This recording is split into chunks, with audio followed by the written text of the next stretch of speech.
Hey, sisters, can you believe it's July already? Do you ever feel like summer brings a huge disruption of routine? And sometimes part of that is welcomed, and sometimes it gets a little overwhelming, especially when you are already dealing with the shaky foundation of health that perimenopause brings us. We are already kind of unstable there. And then we move into a time period where it becomes really difficult to have a solid foundation because our routine is disrupted. And although I think that's valuable, it can feel overwhelming when you're trying to make progress and create new habits and change that make that foundation solid so we can get out of the way for our body and hormones to rebalance and heal themselves and have consistent energy and heal gut health issues and, of course, release weight. So I wanted to give you the heads up on what we'll be launching in August. I'll be opening up space for my exclusive 1-month hormone rebalancing private coaching program. It is designed to get you back into clarity, consistent energy, and patience for your career, your family, and your sex drive, to help you end the year and head into the next year feeling lighter and in a body that actually releases weight easily without doing more, to help you gain the confidence and motivation to become the woman you know in your gut that you should be. It's perfect for you if you are consumed with how uncomfortable you feel in your body more than 10% each day. I think about 10% as being a normal variable amount that we might be distracted by how we're feeling in our body. The rest of the time, we really should feel great. That's where body neutrality kind of lands us. It's perfect for you if you're finding yourself on the couch most evenings drinking wine or snacking on foods that you know aren't healthy for you and you want to stop but you can't, or that you're waking up each night thinking about everything you have to do or everything you should be doing to feel better in your body. If you're finding yourself in your closet every day frustrated with getting dressed, if you often wish you had more patience for your children or your partner or the people in your life and you want to feel happy in your body again, it's perfect for you if you have been to your healthcare provider and of course they're telling you that everything is normal with your hormones, but you know you just don't feel right. It is my private program where we speak every week for 1 hour. We dive specifically into you for customized coaching, both physically and as well around the mindset. It's not just the strategy that's customized to you. It's how are you going to implement this strategy? What are the mindset blocks that are getting in the way? And how do we overcome those once and for all? It's limited. I only do this a few times a year. I only take on 6 to 8 women at a time because it is my most intensive and close container. So if you are feeling ready to make some real changes in your life and you want that customized piece, I know for me, anytime I'm really serious about change, hiring a coach or investing in myself is always the surefire way for me to get results. Anyone who comes into this program who genuinely follows the process and completes it gets results and gets to weight release. I have testimonials to prove it. So I want to encourage you to apply. If this has resonated at all with you, just click the link in the caption below this podcast, swipe up, click that link to apply. I don't take everyone. I will let you know either way. Look for an email from me within 24 hours of applying, and I will let you know whether we will schedule a free call to talk further about whether it's the right thing for you or not. All right, sisters, let's dive in to this next episode. What's up, sisters? Welcome to the Period Whisperer podcast. I'm Bria. I'm your host. If you're new, I'm so happy you are here. I'm your perimenopause and menopause sister, your holistic trainer, hormone specialist, translator of your female body. I'm a recovering people pleaser and hustle addict turned body whisperer and hormone decoder. And I am here to help you de-stress your body, decode what it is saying, become the CEO of it, and own your own health, energy, and weight loss again. This show is for you, the overwhelmed, overworked, underappreciated step woman who dreams of a body they feel strong, energetic, and sane in. The woman who knows that she shouldn't just wave the white aging flag and believes in a body and life of peace, love, and purpose. But you don't just know how to get there yet. So if you are stuck in your body, your energy, your life, you are in the right spot. Let's lean in and learn what our bodies are saying to us. Hey, sisters. It's Bria here. I feel like I'm recording this episode and I need to take a great big deep breath and exhale. How are you feeling in your body today?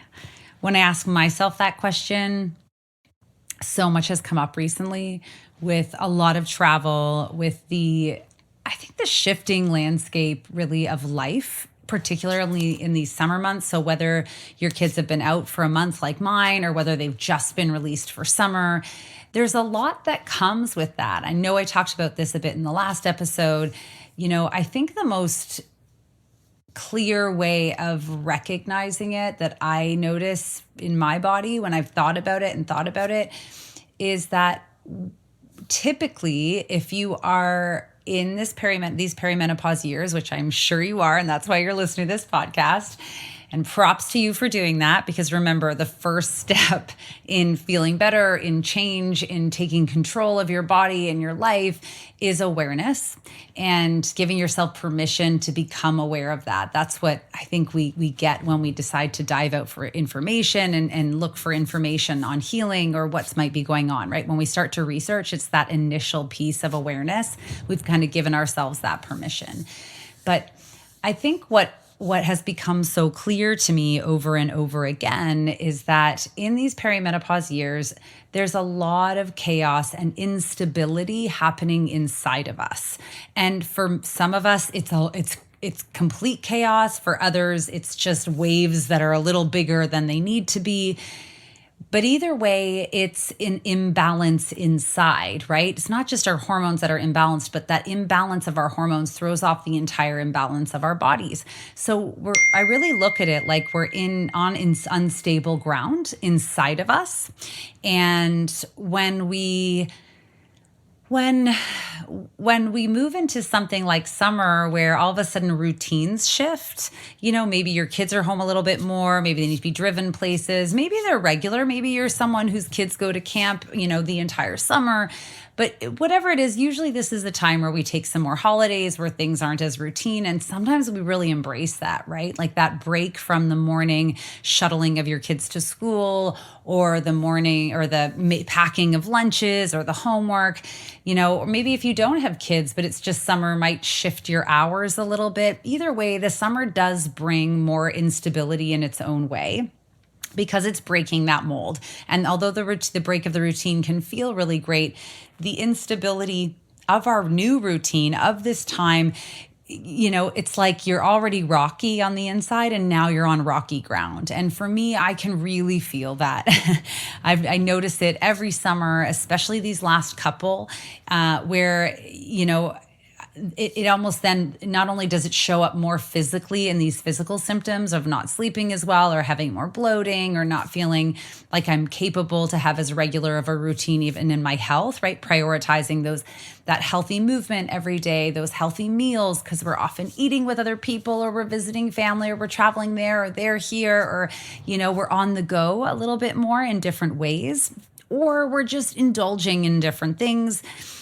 It shows up more in my symptoms, and then that also impacts my emotions. It impacts my mental health. And today I wanted to bring up something that I feel like I'm hearing more and more from people around me. I've talked about it before on the podcast, but I think it's always, because our bodies are constantly shifting, our lives are constantly shifting, I like to bring these topics back up here and there because they become more relevant at certain times of the year. And definitely for me, summer and visiting my family can really bring the topic of alcohol and how much I'm drinking and that impact of my body and how I feel about it. I start to, notice how much more common it is to be drinking a lot more frequently during this time. And first, I always want to say, I'm not one to say like, you should drink, you should never drink, that kind of thing. But I like to lay out the facts, because for me, when I'm wanting to change, when I'm wanting to prioritize my health, it really helps me to have those facts in place, so that I can make an educated decision, right? And then almost take some of the emotion out of it, because it's the emotion that makes things hard, right? And when we're trying to change or wanting to change, but we're not fully making that commitment, the that in-between place of am I not, am I doing this, am I kind of doing this, like that's a really hard place to be. I just have noticed how exhausting and how energy draining it is when we're in a place of indecision.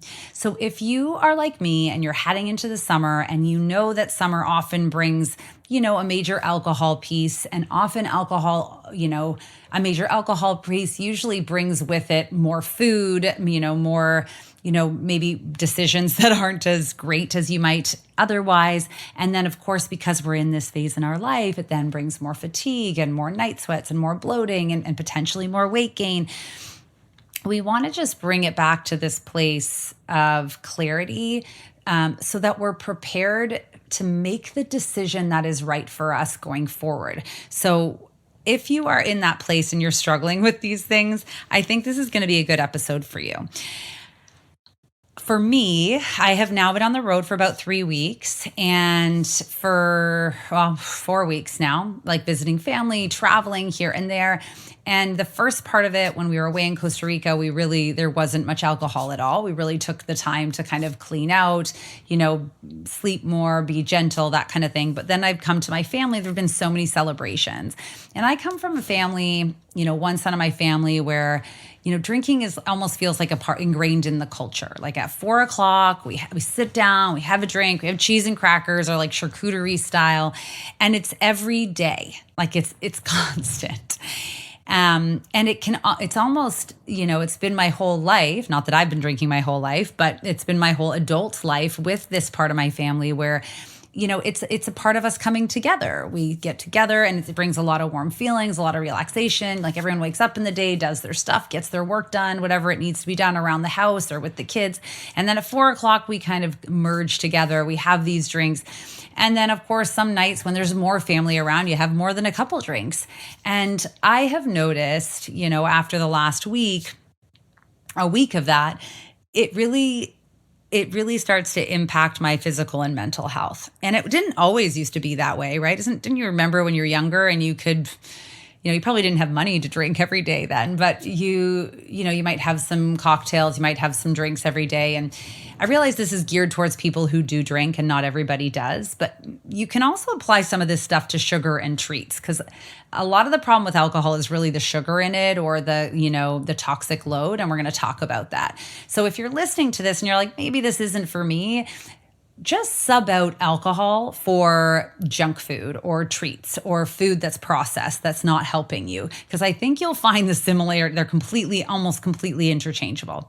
But for me, alcohol is the bigger one. And then, of course, when you drink, then you're hungrier or you need more food, and then you eat more food that's really not it. You're not craving salads when you're drinking, and then there's more, it just kind of carries on. And I know that I have come to realize over the years of focusing on my health, of understanding my own body and my hormones, and the female hormones specifically, that it really makes an impact. Now, what you need to know here, what I want to share with you, is that I think in general, we think of alcohol, causing weight gain as a calorie thing, right? Like, oh, I'm drinking my calories, right? And that's why I'm gaining weight or why I'm not able to lose weight. And although yes, there is a caloric element that matters, right? Like the end of the day, yes, we need to have a deficit in order to release weight. The issue with alcohol, especially in perimenopause, is really more about like the toxic load or the stress load, or what I like to consider as the workload added to the body. Because it's not just that the calories are going in and your body needs to now do something with these calories, but that it's it's full of, toxins, of course, because alcohol is a toxic ingredient, as well as sugar, or, if you're a beer drinker, it's almost like you're eating bread, right? Like, as well as, and those types of like non-nutritional ingredients that create a heavy workload on the body. Anytime we drink alcohol, the body, it's a depressant. So the brain releases cortisol and adrenaline to hype the body back up. Now, as we know, if you've been listening to the podcast for a while, cortisol is really one of the heavy problems for us because it suppresses our progesterone, throwing off that progesterone estrogen balance. And that's where most of our problems are coming from. Like 99% of women, especially in the 35 to even 50 years of perimenopause, are really struggling with not enough progesterone and not enough androgens. Estrogen can often be in a surplus during this time before it dissipates after menopause. So that's what exacerbates so many of our issues. It's what causes us to store fat. It's what causes us to be more emotional, to suffer with depression and anxiety and low libido and exhaustion and night wakings and night sweats and hot flashes. So we understand that it's really less about the calories, and it's more about now the body's got to deal with this excess toxin and deal with the cortisol coming into the body. So now there's a surplus of cortisol on top of that the liver has to process, and while it's suppressing all these other issues. So it's kind of wreaking havoc in our body. And the other thing I think that's really important that I didn't understand beforehand is that alcohol, like the impact of alcohol, that cortisol response or that stress response in the body, takes at least 5 days to get it out of your system. So even if you're one of those people who's like, I just drink on the weekends, you're just getting past that load, that workload, when all of a sudden a new workload gets dumped on you, right? Like if you're going Sunday through Thursday not drinking, and then you're just drinking Friday and Saturday, for example, then all of a sudden you're just kind of getting your head above water, or your body is on this workload when a new workload gets dumped on it. And that's one of our major issues in these years. The body is busy. It's too busy. It has too much of a workload. The energy supply and demand are off. So it causes, it's difficult because our body doesn't have more time or more energy to handle this. So then it goes almost into I think of it like when your phone goes into the battery saving mode or the low, whatever, it turns yellow on my iPhone, I remember. That's what the body does. It suppresses your metabolism a little, right? And kind of amps up fat storage because that's all it can handle. And it's a very confused and chaotic state. So that's what you really need to know, is that it's less about the calories of what you're drinking. Obviously, those play a bit of a role, but really in perimenopause, the bigger issue is the workload, the toxic load that it's created, and it still takes at least 5 days to get it out of your system. So what am I saying here to you? If you're really trying to lose weight or feel better, let it go. Get up, get moving, go to bed early, save your alcohol for the major celebrations in the year, 1 or 2 times in the summer, or play with giving it up altogether for a month or so. I have done this several times, and now I'm back in this pocket again where I am taking an elongated breakup with it because we're just maybe in a bit of a toxic relationship. That's what I think about it. I need a little space from alcohol to recognize, how it serves me and how it doesn't, and what my, the clarity of my relationship with it. It really is like having a toxic relationship. Now, when I have taken these long breaks, I haven't done it alone. I'm the kind of person, and I really encourage this for anyone, I always really invest in the changes that I need to make. So whether that's therapy, whether that's been paying for a course, whether that's been joining like a mastermind or joining a community, a membership community, or whether that's actually hiring a coach specifically to help me. And I want to recommend, if you're someone who, if like me, I often have these moments where I'm wondering how healthy this relationship is that I have. I haven't got to that point where I've given it up forever, but I've taken 2 months off at a time here and there to really kind of reset and get clarity in my mind and my body and see what's going on.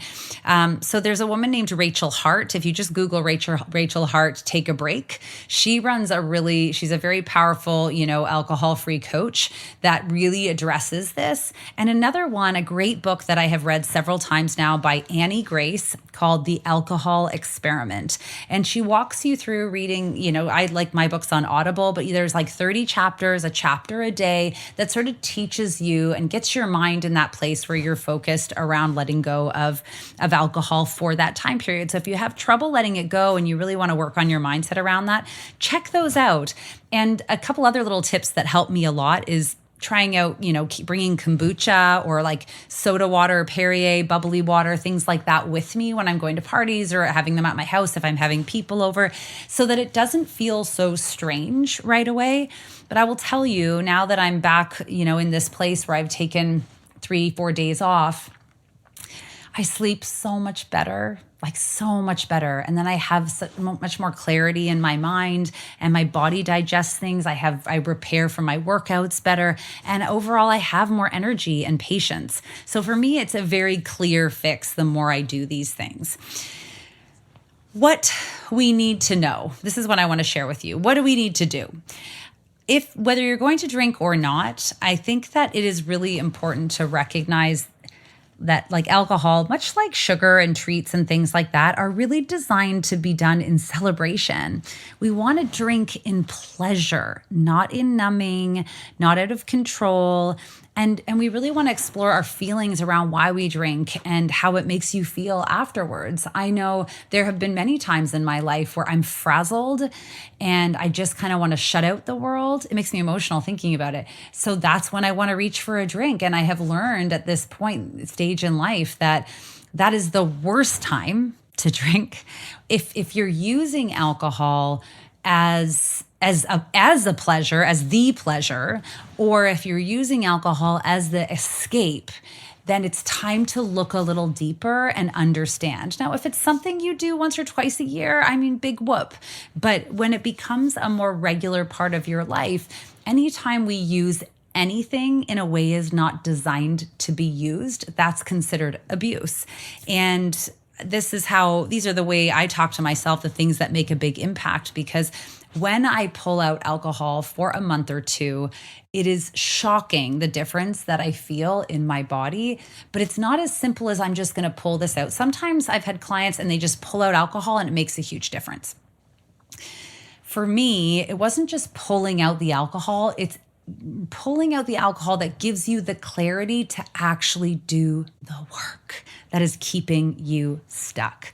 And this goes the same for, eating foods that maybe aren't serving you, that are maybe keeping you stuck in your self-sabotage cycle, or, keeping you exacerbating your perimenopause or hormonal imbalance symptoms. This goes the same for all of those.